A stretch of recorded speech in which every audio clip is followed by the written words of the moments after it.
Et personne ne peut raconter notre histoire. And no one can tell our story better than we can. For a long time, they were the ones who said what they wanted about Africa. They were the ones who said what they wanted about the black man. Now it's time to say no to that and tell it like it is. For decades, farmers here worked hard but stayed stuck, producing food with tools that belonged in another era, while the country kept importing what it could have grown itself. It didn't make sense to the people living the reality, and eventually, that frustration reached its limit. When Ibrahim Traoré stepped in, he didn't start with theory. He began with conversations, real ones, the kind that happens under a tree or at the edge of a field. And from those conversations came a decision. Burkina Faso would stop depending on others for the food on its table. The question was simple. Could the country pull it off? Here is how Traoré did it. Let's get started.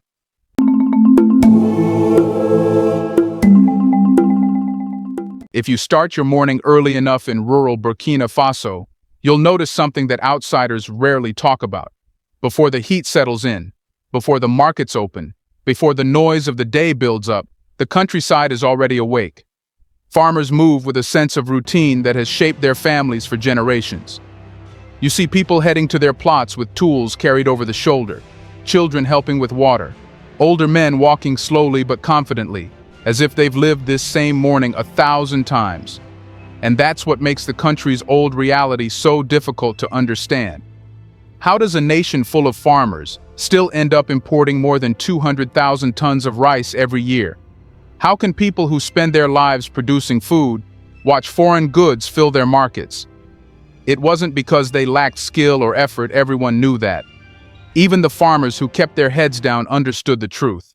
The system around them wasn't built to help them succeed. Once we use the pesticide on the cotton fields each week till we harvest, they contaminate the food on the field. When we eat the food, it causes stomach ache, headache, diarrhea, and other diseases. Decades of neglect had piled up, little access to machinery, limited credit, poor storage, and policies designed without rural voices in the room. The farmers weren't invisible. They were just constantly pushed to the sidelines. Governments came and went, each promising improvements, but the changes stayed shallow. A new program here, a small pilot there, and then everything faded into the usual silence. Meanwhile, the gap between what the country could produce and what it actually produced kept widening. By the time Ibrahim Traoré took power in 2023, the frustration had reached a point where farmers no longer wanted more promises. They'd had enough of speeches. They wanted someone to understand what their everyday life actually looked like. And to his credit, Traoré started exactly there, not with policy papers, but with conversations. People still talk about those early visits. He didn't arrive with an entourage expecting applause. He walked through fields, looked at dry soil with his own eyes, and listened to long lists of problems that had been ignored for years. Some farmers didn't even bother complaining at first. They'd told their stories so many times they had stopped believing anyone cared. But slowly, when they realized he wasn't rushing them, they opened up. They explained the missing pieces, tools they couldn't afford, crops they couldn't preserve, seasons they couldn't predict, and land they couldn't fully cultivate. In 2015, the last year we grew GMO, I made a total income of 3 million CFA.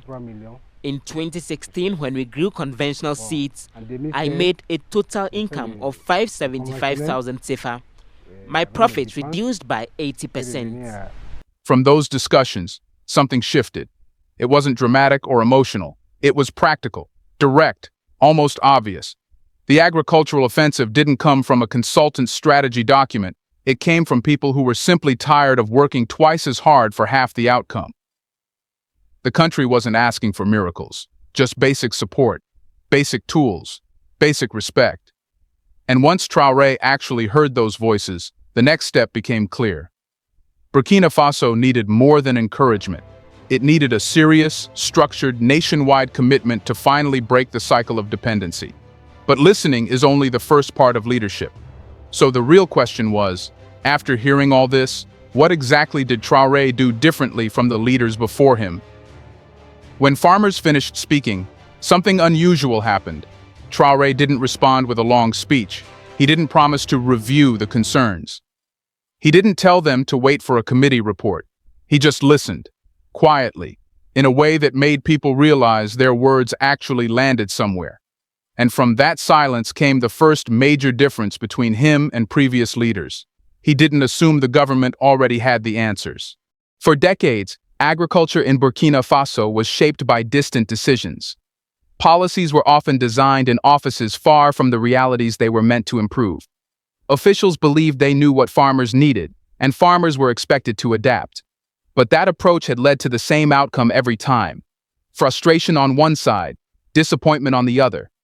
Traore broke that cycle by treating farmers not as beneficiaries of aid, but as the primary authors of their own solutions. He understood an important truth: the people working the land every day know more about agriculture than any consultant, minister, or foreign expert ever will. Once the government accepted this reality, the entire strategy changed. Instead of offering partial support or symbolic gestures, Traore's administration put forward something concrete: 78 billion CFA francs dedicated specifically to agricultural equipment. And this wasn't equipment that would sit in warehouses collecting dust.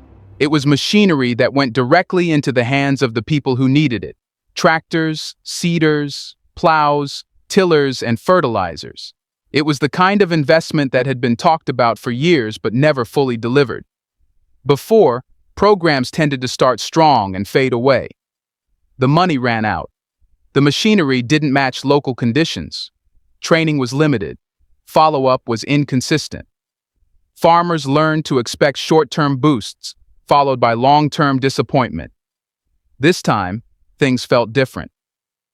Agricultural engineers were relocated from city offices to rural zones, so help wasn't coming from occasional visits. It was present daily. Problems that once took weeks or months to address were now solved the same day. Farmers began feeling supported, not supervised. They saw the government as a partner rather than a distant authority. And the results appeared faster than anyone expected. Yields grew by 35 to 40%. Areas that once barely produced enough to get by started delivering surpluses. Families who had accepted hunger seasons as part of life watched their harvests finally stretch further. But the success wasn't just about numbers. It was the shift in mindset that surprised people. Villagers who had stopped believing in change began planning again. Bigger fields, new crops, community gardens, even small processing projects. The idea that their work could truly sustain the country wasn't a dream anymore. It was becoming measurable. Still, there was something unusual in this progress. Burkina Faso was achieving these gains during a period of insecurity, displacement, and constant threats from armed groups. Normally, those conditions crush agricultural output. Yet here, the opposite was happening. And that leads to the next question. How was Burkina Faso managing to grow more food while facing some of the most difficult security challenges in the region? When people outside Burkina Faso talk about the country's challenges, they often focus on the insecurity first: the attacks, the displacement, the constant fear in certain regions. And yes, those realities exist. Nobody denies that. But what fewer people understand is how communities here have learned to adapt, adjust, and continue living, even under difficult conditions. Life doesn't pause because the environment becomes unstable. Fields still need to be planted. Families still need to eat. Work goes on because it has to. That's why the progress of the agricultural offensive surprised so many observers. By the usual logic, insecurity should have crushed production. It should have led to more abandoned fields, lower yields, and greater food dependence. Instead, the opposite happened. The country saw higher output, better organization, and 2 consecutive years of grain surpluses. From the outside, it looked almost impossible. But inside the country, the explanation was more straightforward. Burkina Faso didn't try to fight insecurity and agriculture separately. It treated them as parts of the same problem. When attacks intensified and villages were displaced, the government didn't simply retreat. It reorganized. Farming zones were shifted. Production was concentrated in safer corridors. And where land was still accessible but risky, mechanization became a protective tool. If a job that used to take days could now be done in a few hours with a seeder or tiller, farmers spent less time exposed in open areas. That alone reduced danger. Technology also played a bigger role than before. Under the AES alliance, intelligence sharing grew stronger. Drones from Niger helped monitor militant movements, identifying routes where attacks were likely. This wasn't a high-profile international program. It was practical coordination between neighbors facing the same threat. Farmers didn't get daily security briefings, but they felt the difference on the ground. Movements were more predictable. Risky areas were flagged. The sense of operating blind started to fade. Another quiet shift was happening too. The integration of displaced people into the agricultural system itself. Normally, displacement creates idle populations, people living in camps, stuck, frustrated, and vulnerable. Burkina Faso took a different route. The government aimed to create 100,000 agricultural jobs specifically for displaced citizens. That meant land clearing, irrigation work, basic processing, storage, and other tasks that strengthened food production while reducing the pool of young men vulnerable to insurgent recruitment. It wasn't a perfect system. Nothing in a conflict environment ever is. But the logic made sense. Give people purpose, give them income, give them stability, and the pressure of insecurity becomes easier to manage. And as the months passed, the countryside began showing signs of resilience that people hadn't seen in years.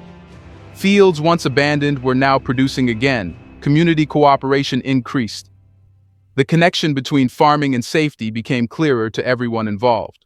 So while outsiders kept asking, how can agriculture grow during conflict? People on the inside quietly answered, because stopping isn't an option. And this naturally leads to another deeper question. Why does this entire movement, the determination, the self-reliance, the energy, feel so strongly connected to the legacy of Thomas Sankara? In 2017, that this month must be recognized as the Rastafari month. And that's why we are here in support of Ibrahim Traoré to liberate Mother Africa from the white colonizers.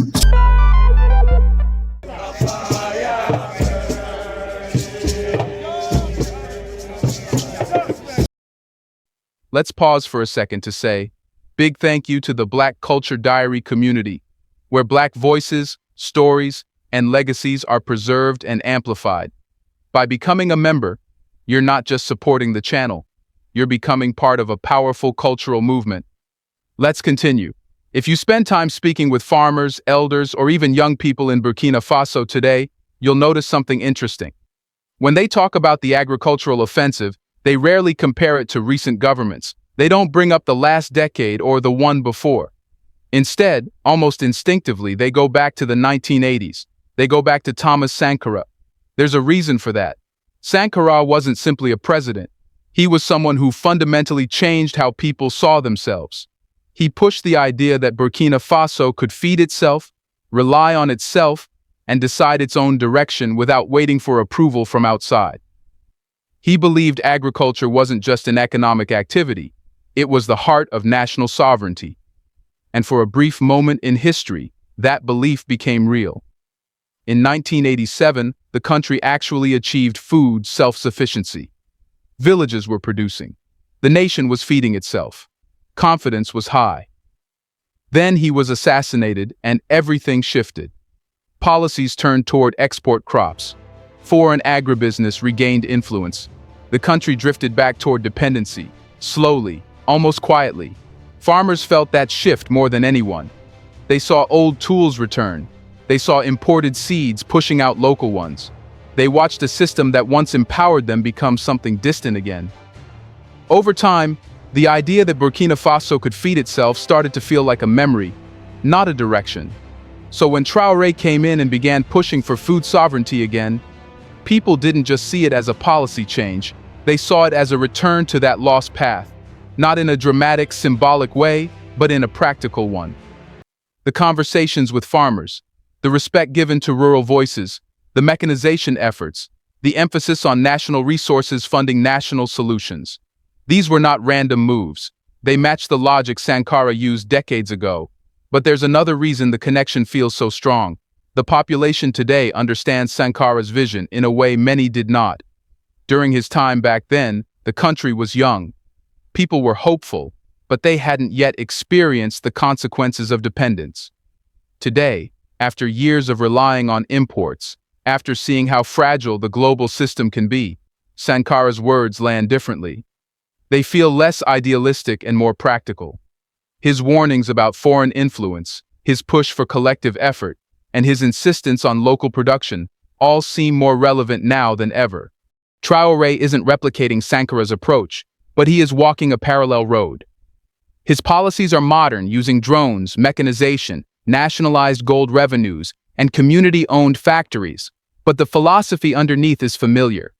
It's the belief that a country becomes strong when it takes responsibility for its own survival. This is why older farmers say, "We've seen this spirit before," and why younger farmers say, "It's our turn to understand it." But honoring a legacy is one thing. Turning it into a working system is another. Which naturally brings us to the next part of the story. How exactly is mechanization reshaping daily agricultural life across Burkina Faso today? Here's a reminder to please like and share the video, and subscribe to our channel to watch more videos on Black culture, history, civilization, and identity. Let's continue now. If you want to understand the real impact of the agricultural offensive, you have to look at how daily life has changed for farmers. Not in theory, not in official reports, but in actual routines. Before mechanization, farming followed a rhythm that hadn't changed much in generations. Land preparation took days, planting took weeks, every delay mattered. If rain arrived early or late, the entire season could collapse. Fields were worked slowly because human strength has limits, and those limits were felt in every step. Mechanization didn't eliminate hard work.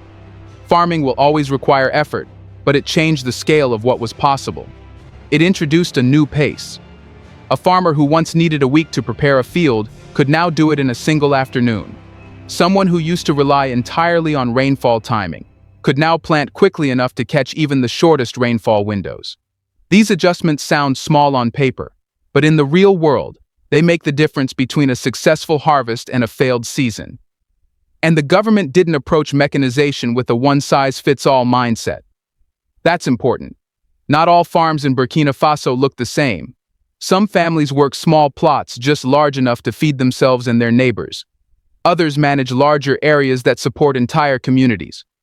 So instead of forcing everyone to use the same tools, the program was built around what people could realistically handle. Small-scale farmers received plows, draft animals, and simpler machines, tools they could maintain without sinking into debt or relying on specialized mechanics. For many families, a plow pulled by a donkey or an ox is still the most efficient and affordable solution, and recognizing that is part of why the offensive has been effective. It respects local realities rather than trying to replace them. Bigger farmers and cooperatives receive tractors, tillers, and seeders. These machines aren't symbolic, they're actual workhorses. The government has already distributed more than 400 tractors, with over 600 more on the way, along with 1,100 tillers for the next agricultural campaign. These numbers matter because they represent something Burkina Faso never had before: genuine national capacity to mechanize farming on a wide scale. But machines alone aren't enough. People need to know how to use them, maintain them, and plan around them. That's why agricultural engineers were moved from city offices to the countryside. Instead of spending most of their time in administrative buildings, they were placed directly where the work happens. They train farmers, troubleshoot equipment issues, and ensure that machinery doesn't sit idle or break down without support. It's a long-term approach, the kind that builds habits, not dependency. The impact is visible in villages. Fields are cleaner, rows are straighter, land is used more efficiently. The stress around planting season has dropped, and for the first time in years, farmers feel they can expand instead of shrinking their ambitions. There's a quiet optimism growing, not loud, not dramatic, but steady. All of this raises a final question. If Burkina Faso can now grow more food and do it faster, what happens when the country also starts processing these crops locally instead of sending the value elsewhere? If growing food is the first half of sovereignty, then processing it is the second. And for many years, that second half barely existed in Burkina Faso. Farmers worked hard, harvests were good in some seasons, but the value of their crops slipped away the moment they left the field. Tomatoes, for example, could rot within days if the market was slow. Mangoes sold for cheap when they were in season because there wasn't enough capacity to dry, can, or export them. and grains that could be turned into flour or packaged products were instead sold raw, leaving most of the profit to other countries. This was the gap the agricultural offensive aimed to close, not with theory, but with actual factories. The tomato processing plant in Bobo Dioulasso is the clearest example. It isn't a foreign-owned project designed to make outsiders feel good. It's community-owned, 80% funded by Burkinabe citizens through APEC. With the remaining 20% held by the state, it runs on local tomatoes, employs local workers, and produces a product that stays in Burkinabe homes. That alone shifts the entire economic story. Because once farmers know their crops won't be wasted, they plant differently. They plan differently. They invest differently. Before, many small farmers grew less than they could, not because they lacked motivation, but because they feared losing produce to spoilage. You can't expand your fields if you don't know where the extra harvest will go. But with processing plants, the equation changes. A steady buyer exists. A stable market forms. And the value chain becomes something that benefits the farmer, not just the middleman. It's not just tomatoes. Plans are in motion for rice, potatoes, mangoes, flour, poultry feed, and other items that Burkina Faso has traditionally imported. The strategy isn't to build massive industrial complexes that overshadow local producers. It's to create medium-sized processing units that communities can participate in, understand, and eventually run themselves. This model reduces dependence on imports while increasing income for rural households. There's also a larger psychological shift. When a farmer delivers produce to a factory partly owned by his neighbors, or even by himself through community shares, the relationship to farming changes. It stops feeling like survival work and starts feeling like participation in a national economy. People begin to see agriculture not as a fallback option, but as a career with growth potential. The government knows industrialization comes with responsibilities. There are concerns about environmental impact, energy use, and sustainability. But instead of copying foreign industrial models, Burkina Faso is trying to adapt them, slowly, cautiously, with awareness of its own context, local solutions, not imported blueprints. Most importantly, the value from agriculture is finally staying inside the country. That's a new chapter, a meaningful one. Farmers feel it, markets feel it, urban consumers feel it. It's not a revolution built on slogans. It's one built on flour, paste, packaged goods, and real ownership. And now, with production rising and value being captured at home, a bigger question emerges. If Burkina Faso can transform its agricultural system this deeply, what does that mean for the rest of West Africa? And how far can this shift go? Let us know in the comments section. Will this change Africa forever? Do you want to watch more videos like this one? If so, subscribe to our channel and press the bell icon next to it. We have decided to bring videos on something nobody talks about: the Black culture, civilization, history, and evidence about how glorious Blacks have been. Thanks for watching, and until the next video, stay tuned.